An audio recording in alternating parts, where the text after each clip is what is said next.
Ya, assalamualaikum warahmatullahi wabarakatuh. Apa kabar semuanya? Semoga kabarnya baik-baik saja. Nah, hari ini kita akan melaksanakan pembelajaran online bahasa Indonesia. Ya, silakan disimak videonya baik-baik. Nah, selamat belajar.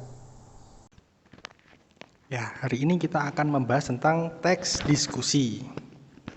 Teks diskusi sendiri merupakan sebuah teks yang berisi tentang wacana yang membahas suatu permasalahan yang disebut isu, berisi dua argumen, yaitu argumen pendukung dan argumen penentang. Jadi diskusi ini membahas sebuah masalah dengan dua pendapat. Satu pendapat setuju dengan isu itu, pendapat yang satunya menentang isu itu. Contohnya pembangunan jalan tol.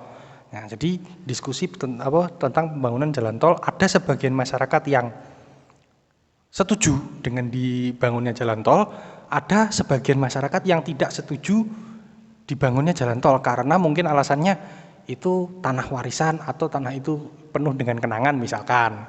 Kalau yang setuju mungkin pikirannya itu akan jadi solusi yang baik supaya Indonesia jadi lebih maju.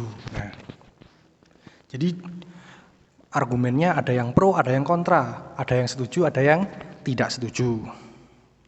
Nah, kemudian teks diskusi punya ciri, yaitu yang pertama, strukturnya terdiri atas isu, argumen yang mendukung dan argumen yang menentang, kemudian kesimpulan. Nah, jadi ada masalahnya, ada yang mendukung, ada yang menentang, kemudian kesimpulannya bagaimana. Jadi contoh dari tol tadi, masalahnya adalah misalkan di pondok kalian akan dibangun jalan tol, di depan pondok akan berubah jadi jalan tol.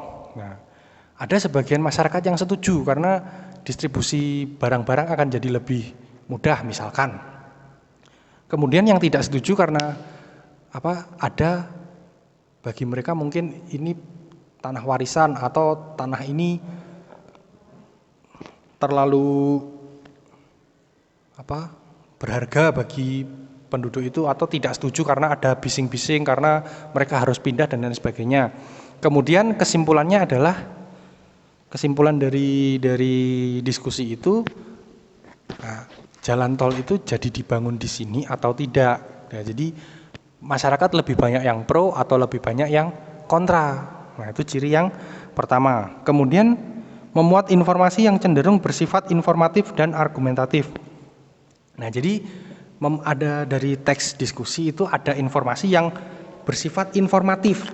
Nah, informatif itu memberikan info, memberikan informasi, memberikan pengetahuan kepada orang lain. Nah, yang satunya harus ada yang bersifat argumentatif. Berarti menurut pendapatnya si A, menurut pendapatnya si B, saya tidak setuju kalau di depan rumah saya ada tol karena ini mengganggu ketentraman hidup, atau saya tidak mau ada tol karena nanti berisik, karena nanti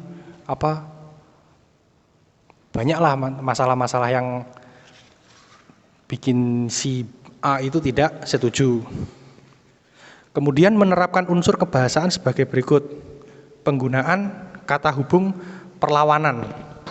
Contohnya tetapi, namun, sedangkan. Nah, kemudian mengaplikasikan modalitas. Modalitas adalah istilah yang merujuk pada kata bermakna. Kemudian kohesi leksikal dan gramatikal. Nah, kemudian tujuan teks diskusi merupakan sarana untuk mencapai kesepakatan atau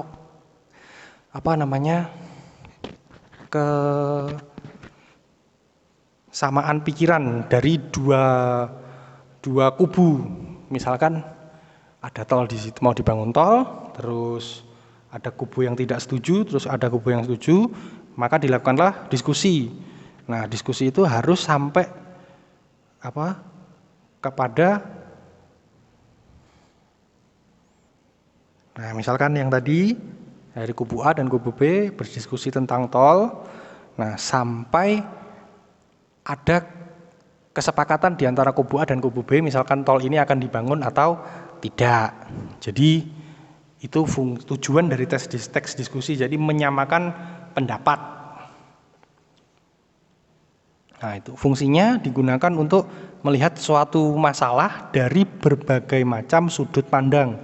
Nah, sudut pandang positif, sudut pandang setuju atau sudut pandang tidak setuju. Jadi masalah itu dalam sebuah permasalahan pasti ada orang yang setuju, pasti ada orang yang tidak setuju. Nah, demikian singkatnya dari teks diskusi. Kalau kalian merasa saya terlalu cepat menerangkan, silahkan diulang lagi videonya.